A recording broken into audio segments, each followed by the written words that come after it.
afternoon, everybody. I want to welcome you to our webinar today. This is part of our UAS Cluster Initiative webinar series. Today's topic is about SBIR and STTR and how this funding source can help move your innovation to the marketplace faster. So before we begin, I'll introduce myself. My name is Amanda Radovic. I'm the Program Manager of the Unmanned Aerial Systems Cluster Initiative of Oklahoma and Kansas. This is a program we are contracted with the Small Business Administration in Washington, D.C. We're one of 7 clusters around the country. Each cluster has a unique geographic focus and a unique industry sector of focus. So we are focused on supporting the unmanned aerial systems sector in the Oklahoma and Kansas region, as well as national efforts. This is one of our webinars that we provide throughout the year. It's part of our webinar series that are all focused on different topics. So now I'm going to take a few moments and I'd like to introduce our guest speakers. We've got a wonderful panel today of several folks who have so much knowledge in the SBIR STTR space that they're going to share with us. Today's panelist, I'm first going to introduce Becky Aistrup. Becky joined BBC Entrepreneurial Training and Consultant as a principal consultant in 2012 and became managing partner and co-owner in October 2016. Prior to joining BBC Entrepreneurial Training and Consulting, Becky was an SBIR STTR program director for the Minnesota Science and Technology Authority. She spent 7 years with her very successful firm, and she's run state programs that support applicants for SBIR STTR and is involved in the review process for several agencies. So Becky, I'll turn it over to you and let you tell us a little bit more about yourself. Great, thanks so much. Welcome everybody, and I'm really glad you're here to hear about this program because it's one of the best things you can possibly consider for your startup company. I've been involved in the program since near its inception, which was, I hate to admit it, all the way back about in the early 80s. And it essentially is the only program I know of that's going to let you commercialize the results and own the IP. And the companies that I've worked with have taken great advantage of that. And it's been my honor to work with a lot of companies, as well as a number of the agencies that are involved in the program. So I'm looking forward to talking to everybody today. Thank you. Thank you, appreciate it. Second, I'd like to introduce Tom Wavering. Tom joined University of Oklahoma in September of 2016 as the executive director of the OU Innovation Hub, which I understand is now the Tom Love Innovation Hub. And you are a national expert in small business innovation research, SBIR programs, through the OU Innovation Hub, and is a number of SBIR related statewide outreach efforts in Oklahoma. Prior to your role with OU, you were also president of strategic technologies for intelligent automation, among many other roles. But I think what they have in common is that you were extremely successful in applying for a number of SBIR awards and received many of them. So you have both knowledge from a training perspective, but also from actively applying for them yourself. So you can be able to tell us a lot about what that experience is like and how we can teach some folks about how to write successful proposals. So Tom, I'll turn over to you. You can tell us a little bit more about yourself, and you have a very extensive background, and I barely scratched the surface. Sure, well, thank you for that, Amanda. Yeah, the short version of it is more than 18 years leading the SBIR and technology transition efforts of 2 of the most historically successful companies in the nation. Winning, hundreds of SBIRs and transitioning them to spinoffs and products and licenses. And after all that corporate experience, I decided to move out to Oklahoma and see what we could do to help the state of Oklahoma do a little bit better in SBIR and increase general kind of innovation and entrepreneurship here. So I'm excited to join and share. Now that I'm outside of the company, I can share all the secrets and things I learned over many, many years. Excellent. We can get all the inside secrets. Appreciate it. And then our third and final panelist that we have joining us today is Bill Carey. He's the founder and owner of ARC Technology since 2003. The company has completed a number of SBIR and STTR Phase 1 and Phase 2 contracts, with 2 of these continuing into Phase 3 work, which we'll talk about what is Phase 3 work. He also assists technology companies through Wichita State University and is an advisor for the Kansas Small Business Development Center. So with that, Bill, I'll let you tell us a little bit more about your background and your expertise in SBIR. Well, actually, our company started out because of the SBIR program. Actually, the previous company, when I was a graduate student in electrical engineering, we had a group of another colleague and I decided we were going to write an SBIR, and we had a faculty member that came along and consulted for us. And we actually wrote a proposal, and it was selected, and largely because our faculty member knew how to write and help us with it. So we had to hurry up and form a company in order to be able to accept it. So I worked with that company for about 5 years and then spun off starting ARC Technology and continued to work in the SBIR program. I've written a lot of proposals. I think the first 11 that I wrote did not make, and I was about ready to quit. And then I started changing up some things and started moving forward. We actually have won 7 phase 1s. 3 of those have gone to phase 2, and 2 of those have gone into phase 3 funding. So that's kind of my background in it. So, and then I've been helping promote in the Wichita area for a number of years with workshops and talking about the program. And eventually the SBDC said, "You've been helping us do these workshops and stuff for several years now. Why don't you get paid for it and work for us part-time?" So I've been doing that as well. Great. Well, thank you all for joining us and sharing your expertise today. You can see on your screen, there's some instructions if you want to send in questions for any of our panelists today, and we'll make sure we leave some time at the end to answer some of our questions from the audience. So I'm just going to jump right in. And really, I think for those that are not familiar with SBIR, really just starting with the basics. What is SBIR? And it's the other acronym, STTR. And then we'll jump into kind of what is phase 1 versus phase 2. There's a lot of acronyms associated with these programs, and it can be very confusing. So if you can just give me a general overview. So we'll go ahead and we'll start with you, Tom. Oh, okay, I get to start? All right. So the short answer about SBIR is, it's a program designed, as I think Becky had mentioned before, about bringing technology to the market. And, there's 2 main programs, SBIR, or Small Business Innovation Research, or STTR, which is like Small Technology Transfer Research. The big difference between the 2 is for SBIR, you can do all the work yourself, or you can have subcontractors. In STTR, you have to have a subcontractor who is either like a university or like a nonprofit research institute. So that's the big functional difference. Budget-wise, there's big differences. There's a lot more money in SBIR than STTR and those types of things. And then phase 1 versus phase 2 is just the whole SBIR program is a phase development approach. So you kind of get a little bit of money and a little bit of time to demonstrate feasibility in phase 1. And then if you do a good job of that, you get more money and more time in phase 2. And then if you do a good job on that, there's phase 3, which Bill kind of mentioned, which is you get now other money and kind of move it out into the world. So now Becky and Bill can fill in all the stuff I missed. Well, I think you did a great job there, Tom. But the only things that I would add is that there are specific eligibility requirements that you have to be able to meet in order to participate in both programs. So that's something that you want to be sure that early on you validated. The other point I want to make is that you really have to think of this as an element of your funding strategy for your company. They don't want SBIR mills. They don't want companies that live off SBIR. So you really have to have a good plan to get it to the marketplace and take it to commercialization. And commercialization is the phase 3, which always seemed like a misnomer to me, because I always thought if it was a 3-phase program, they would give me money for 3 phases. But realistically, they don't do that.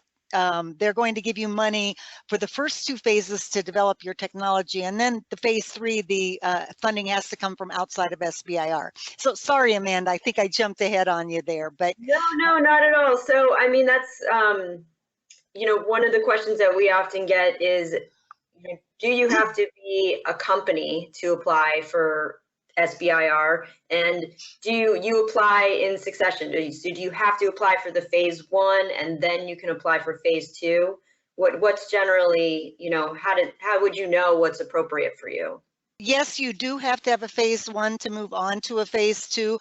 There was a program called Direct to Phase 2 that some of you might have heard of before that was actually suspended when they reauthorized the SBIR program through Congress. So that is no longer authorized. A couple of agencies do have what you call fast track, where they combine phase 1 and phase 2.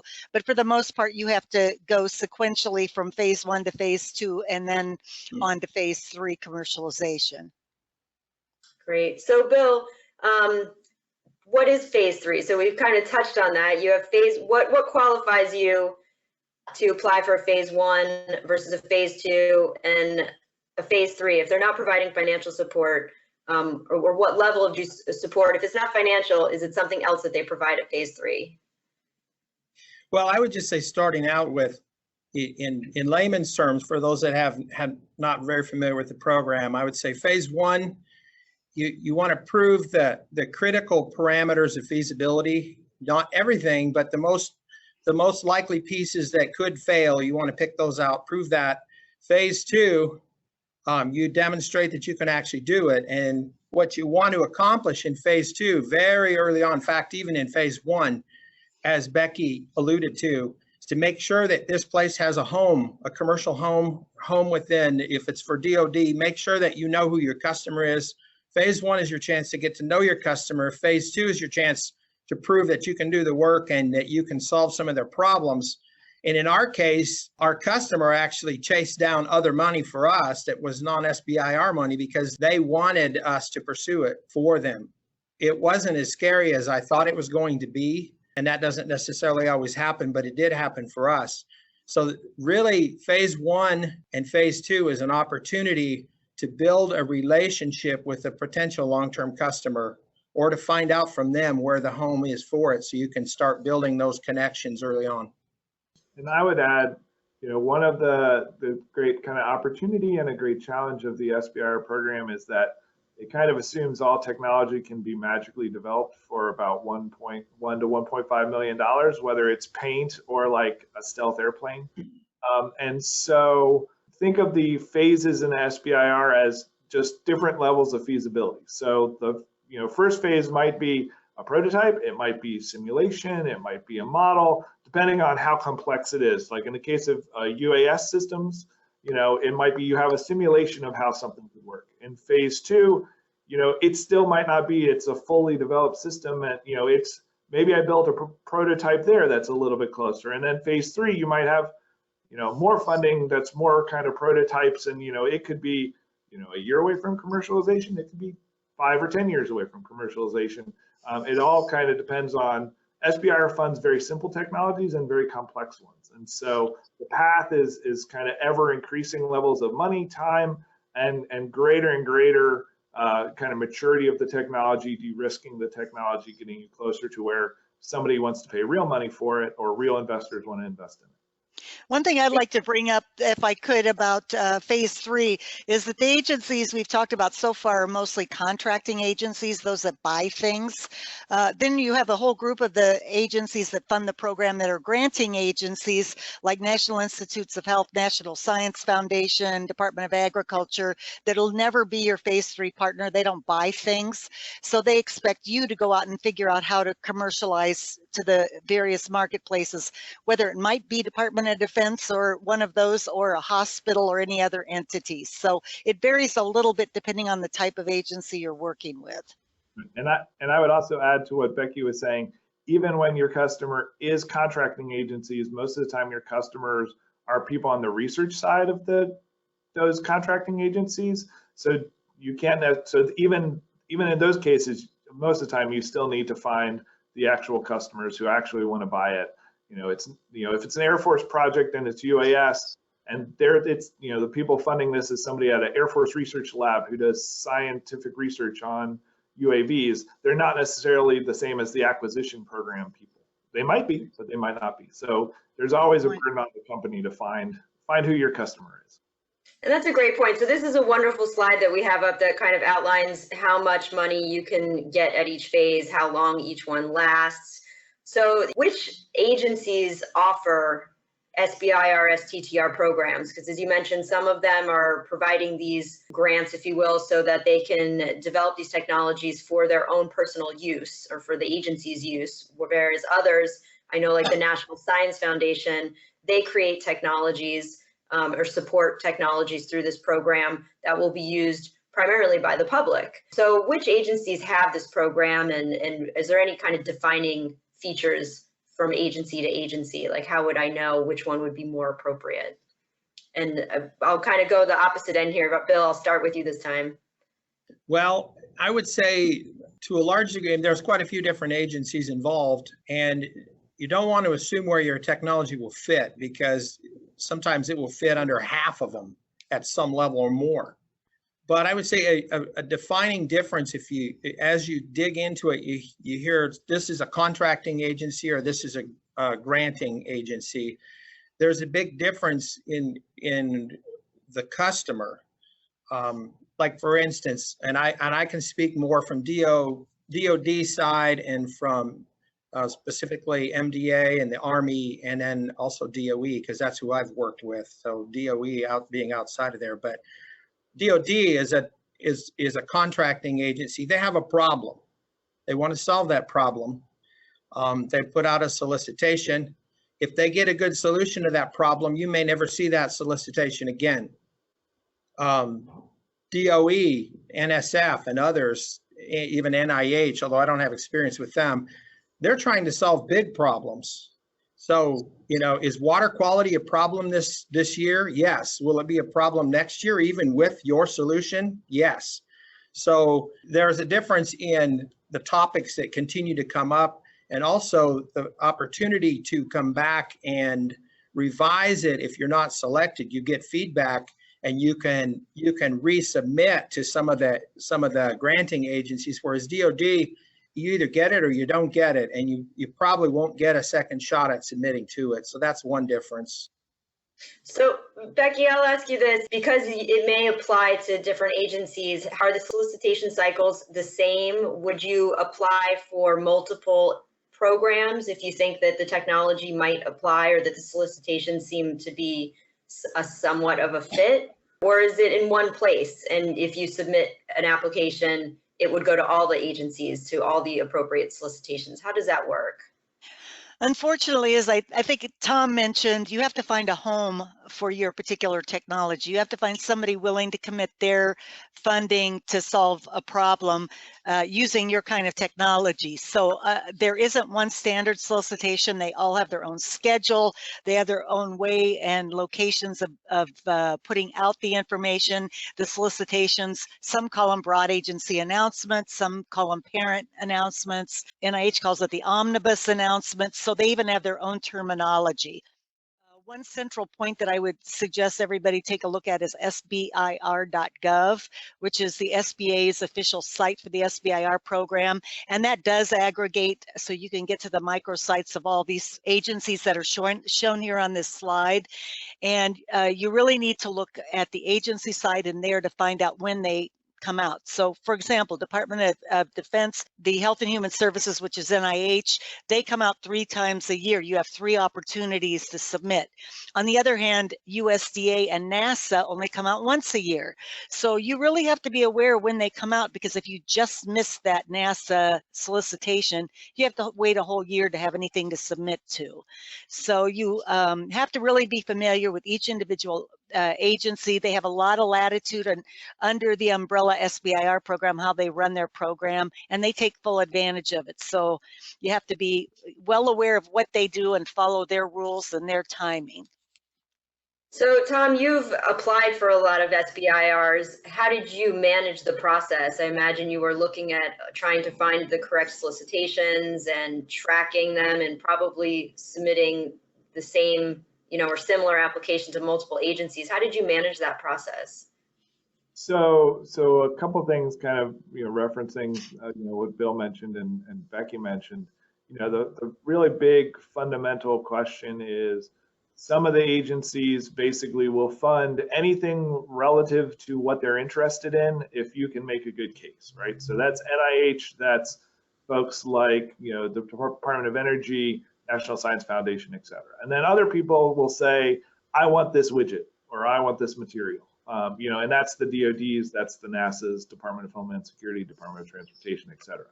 And so, most of the time, as a entrepreneur, as a researcher, you have your technology, you have your widget, your algorithm, whatever it is. And so what you can do is kind of look, as Becky was saying, to find your customer and say, okay, for those that are going to say, I want a widget, look through when DoD has a topic, look through when Department of Homeland Security or NASA or all those kind of contracting SBIR agencies, look at their topic. If there's a topic that's kind of close to what you do, maybe it's worthwhile responding to, kind of develop your platform technology, explore other applications, that can be a good mechanism. But maybe it doesn't exist. So then you have to go to some place like the National Science Foundation or NIH or your Department of Energy, USDA, et cetera, and kind of make your case that says, this is my widget and this is why it's important and this is why it relates to your mission. And there's no reason why you can't do kind of all of the above. Typically, though, you don't want to put the same proposal in or very similar proposals in to multiple agencies, but you do have the opportunity to have aspects, if you imagine you have a big system that has 10 different parts to ultimately work, you can have one part, funded by one project and a second part funded by a second project and kind of put it together that way. You just don't want 3 proposals all working on the same thing. Okay. They don't like double dipping. I see. That's a very important distinction to make. I appreciate you specifically mentioning that. Yes. Can I add something there, Amanda? Absolutely.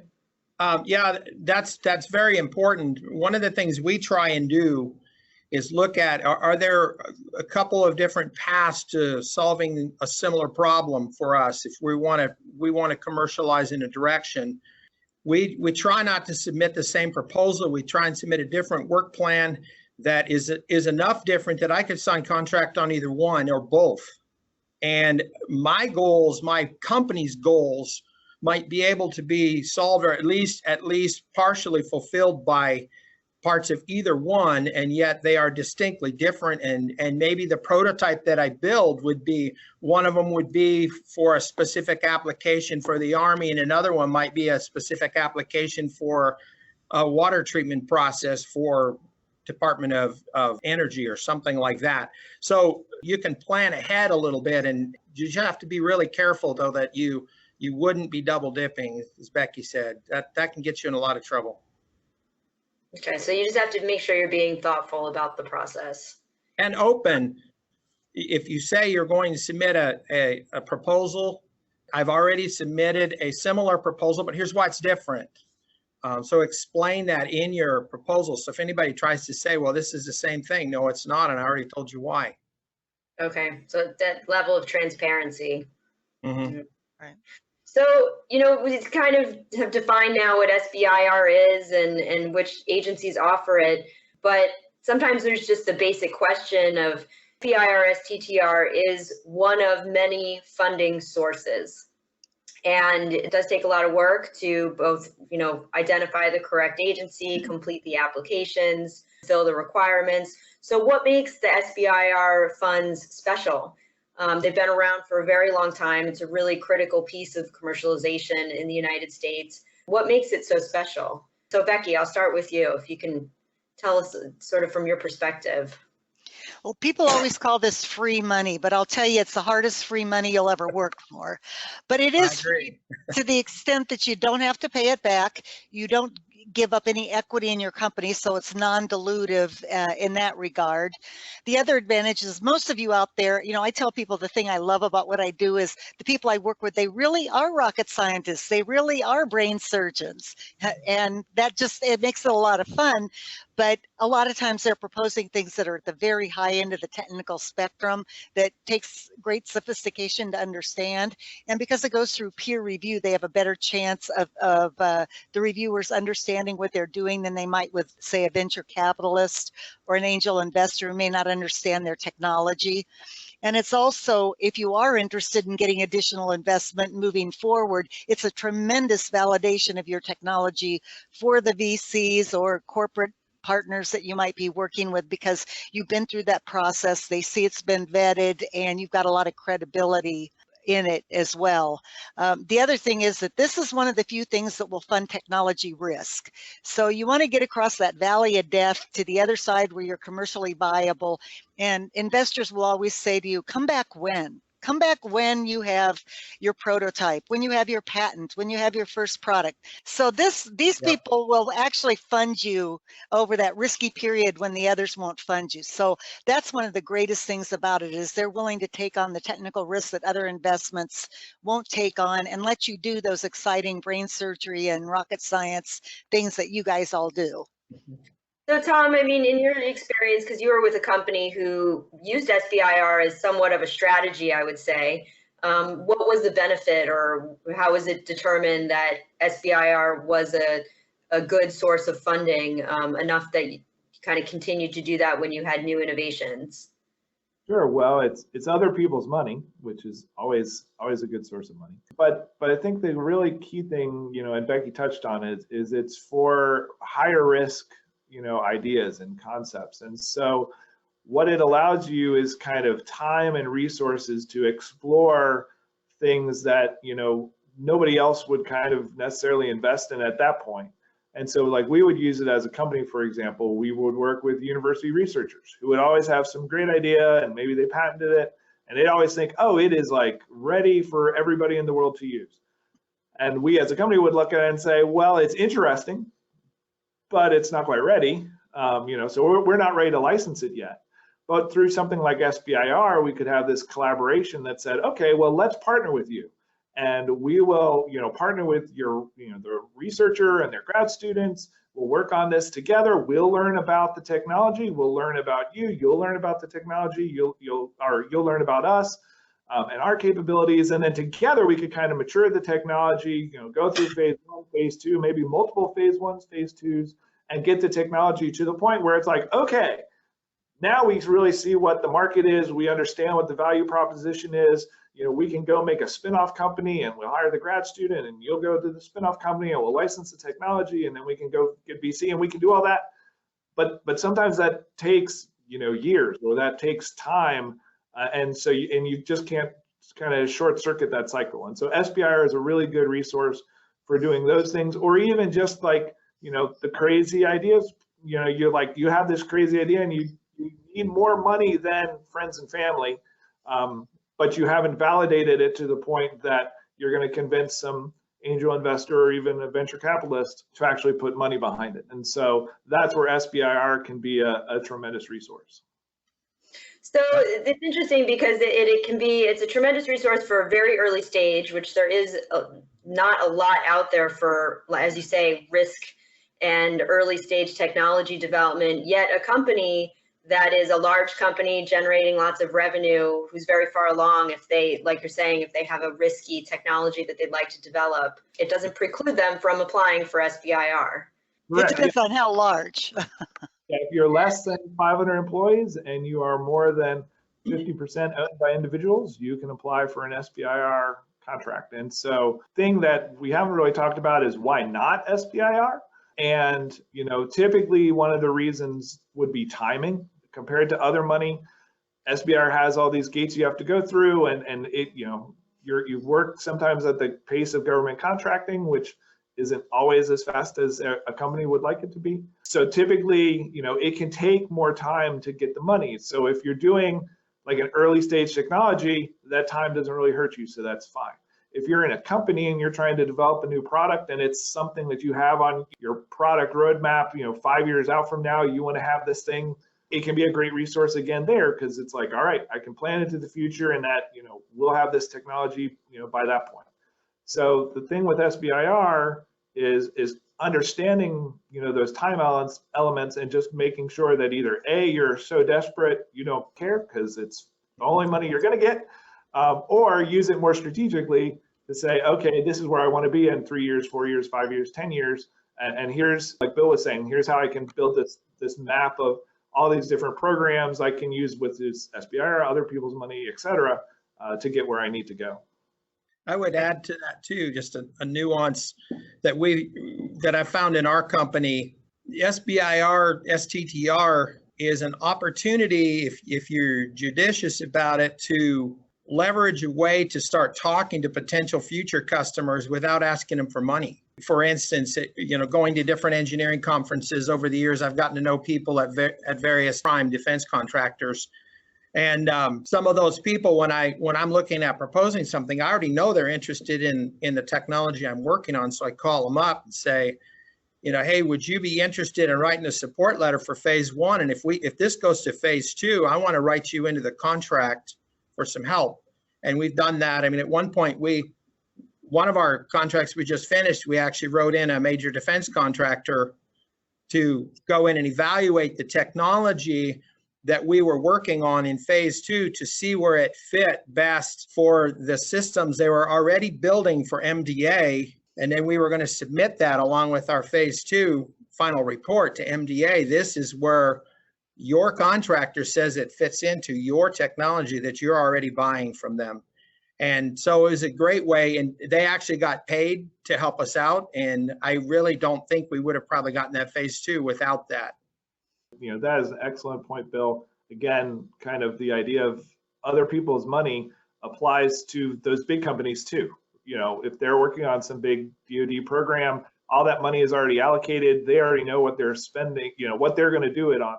So funds like SBIR provide them an opportunity to say, okay, now I can work with a company like Bill's, get to know them, get to know their technology, build their technology into my roadmap as a Boeing, as a Raytheon, as a Lockheed Martin, as a whoever, and get to vet that company, vet the technology, and then give it the time to figure out how it can map into their acquisition cycle.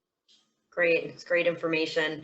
So I'm getting a lot of questions from our audience. They are very curious about the actual process. So here is where they want all of your good advice of after doing this for so many years and both reading, reviewing, and completing these proposals.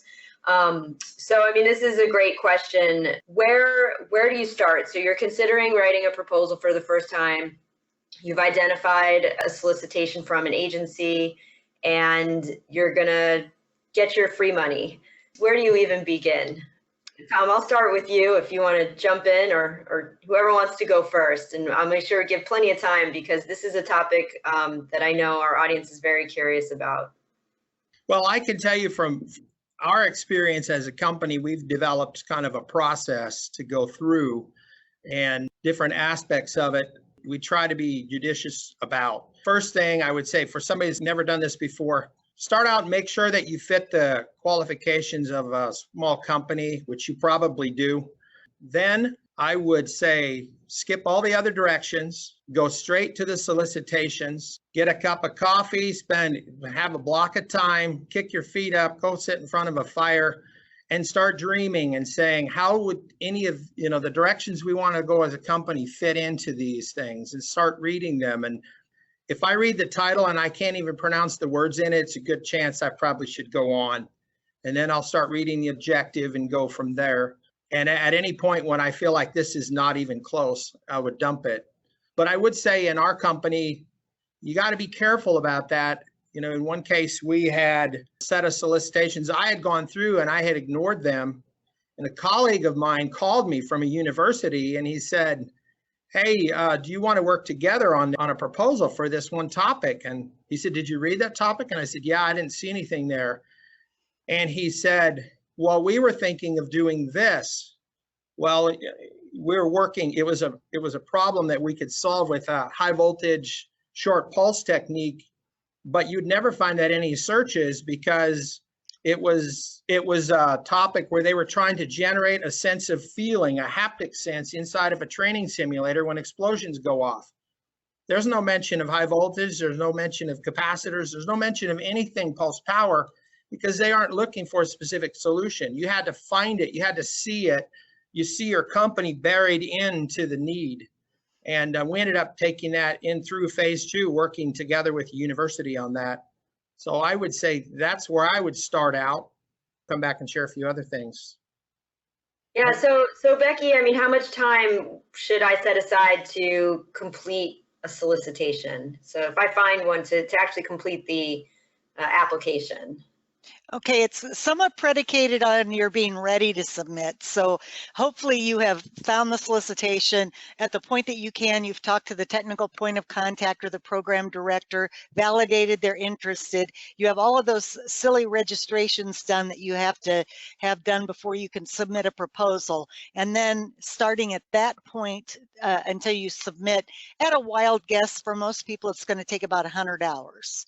That's, you know, that it's all over the map how much time it'll take, but I would say it's not unusual to expect that you're going to spend about 100 hours pulling everything together, remembering that the subcontractors you work with, especially if they're big organizations like Lockheed or their universities, this is a lot more important to you than it is to them. So they can be notoriously slow to get things to you, and you may have to nag them a lot and walk them through the process. So, you know, you need to allow plenty of time for other people to do what they need to do in the processes as well.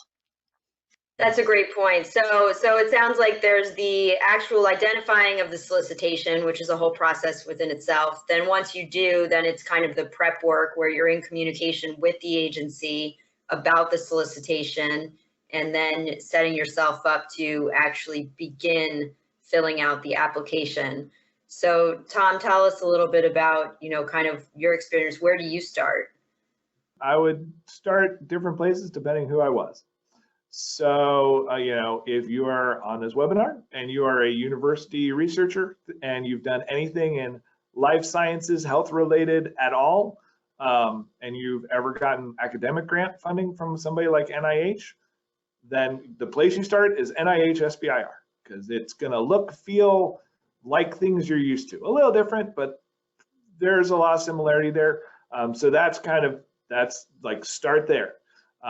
If you're anybody else, DoD, because DoD has the biggest SBIR budget. So they're going to have the most topics. They do everything from environmental and health to typical military things.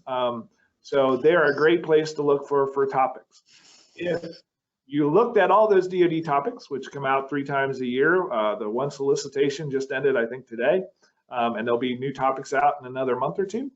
If you look at all of DoD and there's nothing there, and you're like an entrepreneur and you have this idea for this amazing thing, if only the world would fund it, then you go to National Science Foundation, because they fund all the kind of widget things and they want to fund your business plan, essentially, at a very early stage.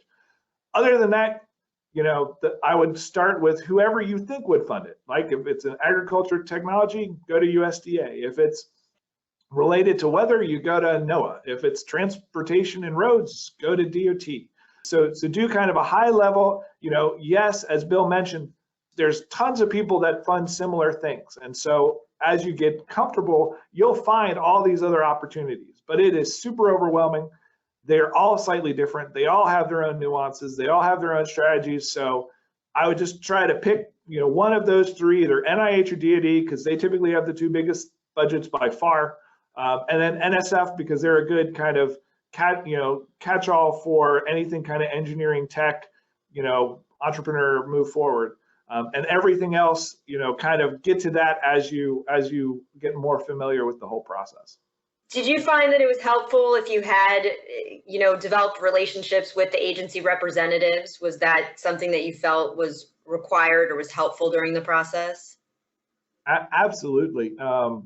And it has different levels of impact depending on what it is, you know, who it is you're responding to. So like in the case of NIH, there are program managers there who are super helpful. They'll answer questions about your idea. They'll answer questions about appropriateness, and they generally like almost anything anybody calls them about. And so people will call NIH and be like, oh, I had this great call with the program manager. They're so excited. They're going to fund all my stuff. And it's like, well, not really, because there's a peer review group, who will really determine if you win. So they're a great resource, but the correlation between, getting to know the program manager and being successful at NIH isn't as direct as somebody like DoD, where, DoD, you can talk to the person who actually wrote the topic, who will actually be generally reviewing the proposal. And so you're much closer to the person in DoD or a NASA or a Department of Transportation. And so there you do have the ability not just to find out information about the topic or the agency or their mission priorities, but also to try to build a relationship with that person to convince them that, hey, your company or your technology is the solution they're looking for. And I would just add to that, that especially in the DoD, that the person that you're talking to will likely be on the review team. So Right. You want to be really careful and not look stupid or look arrogant. You come humbly and asking questions, not demanding things. And I've actually had them say, that's a good question, I'll call you back. And I thought, yeah, I'm sure you will. And about 2 or 3 days later, they call back and say, hey, I found the answer to your question, thanks. The reason that I started with looking at the topics, I'd say you want to start early and kind of hinted at things take time. But I was looking at it more from the mechanics of writing. It's quite a process, as Becky was saying. And you have to believe in the fact that you have to taste that you want this proposal, because otherwise you'll quit halfway through the process that Becky was talking about, because it is a lot of work to put it together, especially the first time. But once you get a sense that this is what I want to do, I usually download it in a Word document, download the Word version of it, and then I'll cut and paste the topics out that I want in Word, and then I just start taking notes. I start getting excited and brainstorming. And I actually have 2 of my engineers a lot of times review them as well. Then we'll sit down in a meeting and we'll say, which topics did you come up with? And if it's something that all 3 of us nailed, we're going to take that very seriously. If 2 of us nailed it, probably look at it. If only 1 of us, then we try and defend why. But that helps us draw it out. And then I would say, once you've identified that, you want to start building a credible team pretty fast, because you need to decide who you need. It's not a matter whether you can do the work. It's a matter whether you look like you can do the work. And we've hired consultants to do what we could do in-house easily, but they had the qualifications that we don't have. And then that needs to be somebody you need to contact really early on, because as Becky was saying, if you call Lockheed Martin 4 days before a proposal's due and say, hey, can you send me a support letter? They're going to say no. They're going to want 2 weeks, 3 weeks. If you know the person, they might be able to get it done in a week and a half, but they have channels they got to work through too. So you got to start early. What you need well before the proposal is due. Sounds like that's very critical. It's forming those relationships and developing a list of what you need and getting that early on. And if I can just add real quick to something Bill said that is super important, is that a lot of times with SBIR, people think, oh, I have to maybe have a PhD to be able to write this proposal. There again, from the teaming perspective, it's all about the team. So you can have a bachelor's degree or a master's degree. You can have a ton of experience or not a ton of experience. Lots of different people can be a PI. It's much more who is supporting that PI. Is there a university? Are there consultants? Are there other people? Likewise, if you only put 1 person on your team, they think, okay, well, what happens if they get sick? And who's going to do all the work? So having that well-rounded team is super important. A PI, by the way, is Principal Investigator, because people may not know what that is, just to throw that out there. The Principal Investigator? Correct. Okay, tell us more about that.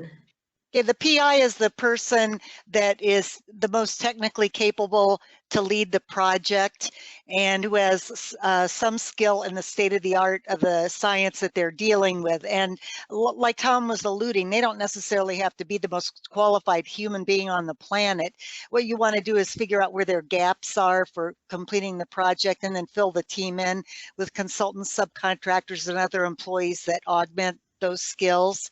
But it really, when you say you don't have to have a PhD, it's a little dependent on the agency, because you also have to look at the makeup of the reviewers. So if you go to somebody like the National Institutes of Health and look at the study sections, most of them are MDs and PhDs.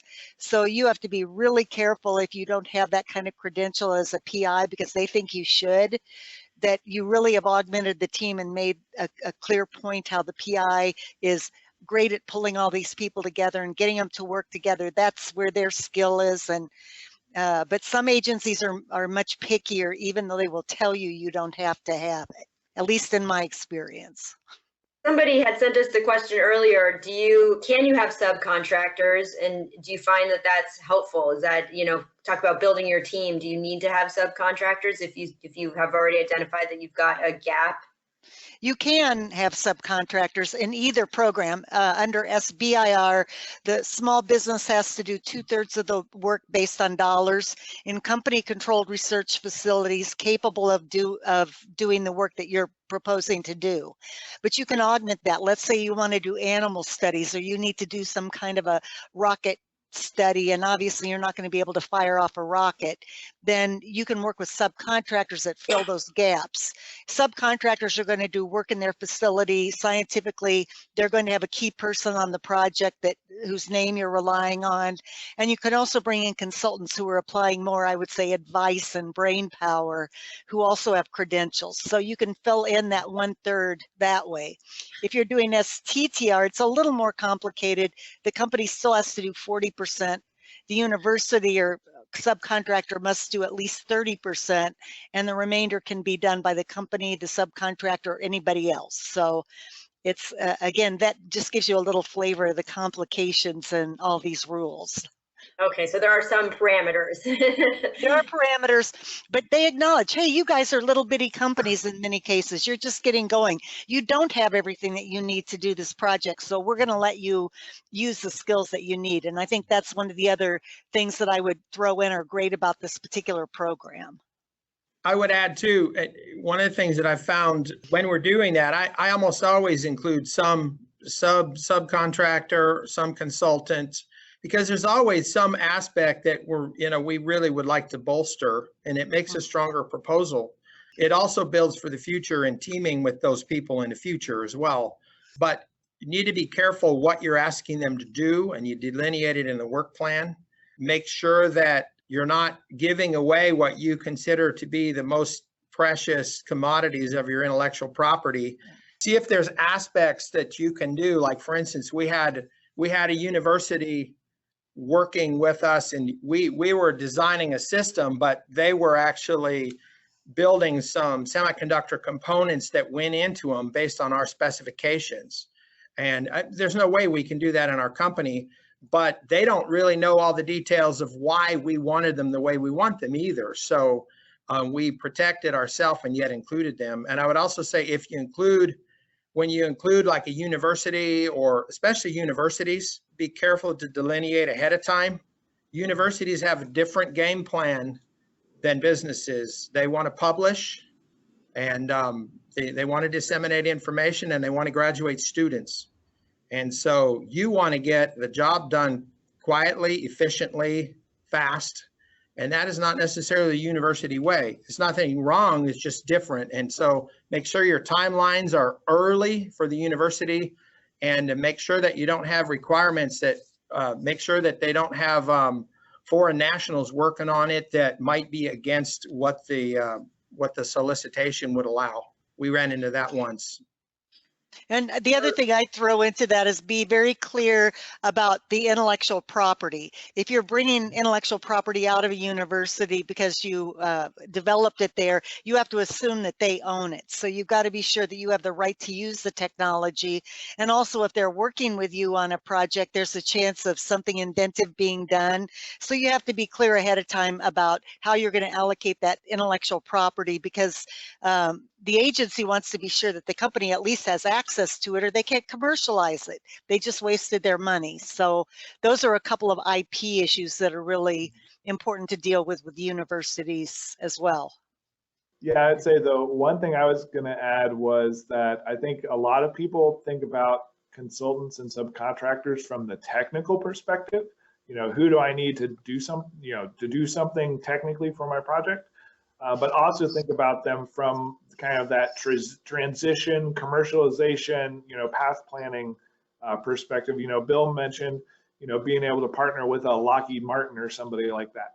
It's important for certain programs, if down the road you're going to need to integrate into somebody else's thing, or you're developing a drug that's going to be FDA regulated, or you're going to have something that has hazardous material issues, or if there's some regulatory or compliance or commercialization need that you're going to need down the road, think of those as areas to have consultants and partners in too, because the people who are funding you want to know that you're thinking about it. And if you're proposing something and you don't have an expert in FDA regulations, and you should, the reviewers will tell you. If you're doing something and you're a little 4-person company and Okarche, Oklahoma, and you're awesome, but you're just going to integrate into the next Joint Strike Fighter out of Lockheed Martin, and you're not talking to them, no one's going to believe you. And so think about those aspects, not just how do I build my widget? How do I,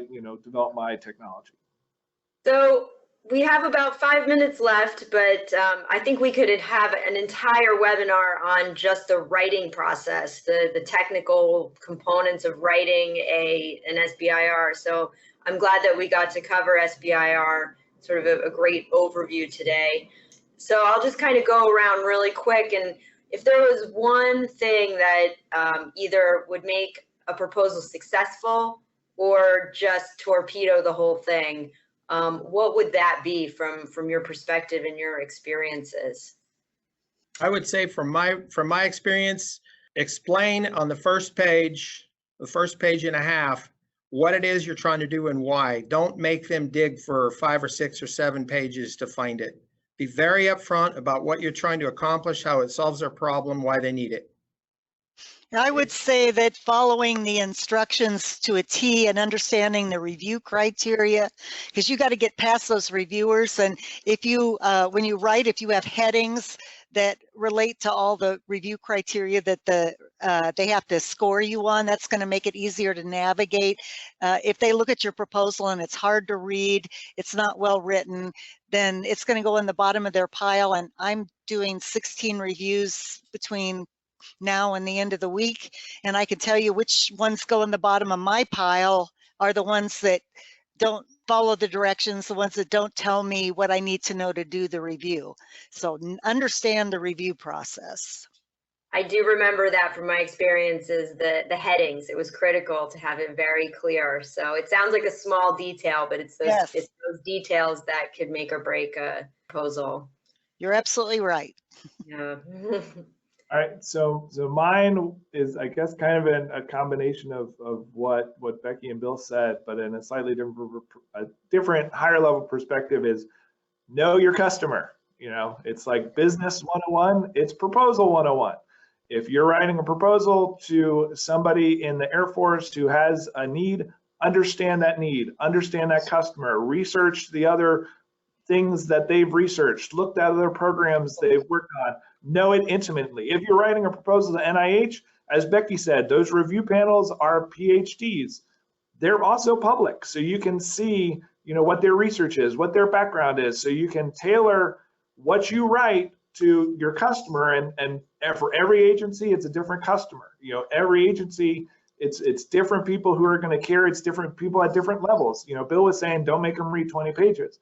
And part of that reason is because, like in a group like DoD, there's going to be some program manager who reviews it and says, hey, I like it. But then their boss or their boss's boss may also look at something. And so they're not going to read 20 pages. They're going to maybe read the first page and look at the picture. So understand that. Understand the process. Every process is different. So kind of once you go through and you figure out, what topic it is you want to respond to, study the solicitation, study the reviewer guidelines, or how the criteria for how they're going to evaluate. If there's a point of contact, study that point of contact. If there's a mission agency, study that mission agency. Everybody has vision plans and maps to 2020 and whatever. Tie to those. If you have subcontractors that you're working with, see kind of what they can add, to what it is you're trying to do too. So just, every other people, other resources, the internet is a wonderful thing. Learn about your customer and then make sure your proposal reflects all these things you've done to learn about your customer. Make sure you address that in the proposal that you're trying to say. So that would be my suggestion. There's definitely a theme that has emerged through everything that we've talked about this afternoon, is that you really need to do your due diligence and know your customer and form relationships and just really have a solid knowledge of your customer. So it sounds like no matter what we've talked about, that has been the critical piece to success for completing these proposals. Well, unfortunately, we've run out of time. I really appreciate the three of you joining us today. Thank you so much for sharing your experiences and your expertise. It can often be a difficult thing to navigate. And I just want to also point out that people spend a lot of money hiring consultants to write SBIR. So that is an option that's always out there and available, is to contact a consultant to help you, because you are spending a lot of time, resources, money, energy into doing these kinds of things, especially if it's part of your long-term strategy as a company. So there are a lot of resources out there, but being able to get knowledge like this today from you all who have so much experience is invaluable. So I want to thank you so much. Appreciate your time. Thanks, everybody. Thank Bye. you.